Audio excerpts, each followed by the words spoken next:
Perezida Alassane Ouattara na mugenzi we wa Ghana John Dramani Mahama basabye ibihugu bya Mali, Burkina Faso na Niger gusubira mu muryango wa CEDEAO. Ibi bihugu byabayemo kudeta byivanye muri uyu muryango. Ministiri w'ububanyi n'amahanga wa Lesotho Lejone Mpotjoane yatumiye Perezida Donald Trump gusura igihugu cye nyuma y'uko kuri uyu wa kabiri ubwo Trump yagezaga ijambo ku mitwe yombi ya Kongre yavuze ko Lesotho itazwi.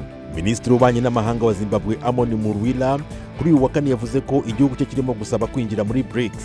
Uyu ministri yatangaje ubu busabe bwo kwinjira muri iri tsinda ry'ibihugu ubwo yari mu ruzinduko mu Burusiya. Umukuru w'ishyirahamwe ry'imikino ngororangingo ku isi Sebastian Coe ari muri Kenya yavuze ko yishimiye intambwe iki gihugu cyagezeho mu kurwanya ikoreshwa ry'ibiyobyabwenge. Umunyamideli w'umunyanigeriya w'imyaka 29 Ifunanya Wakudo yahinduye ibyo yakundaga gukora akiri umwana byo kuboha aba umuhanga mu gukora inkweto. Ashobora gukora umuguru umwe cyangwa ibiri ku munsi.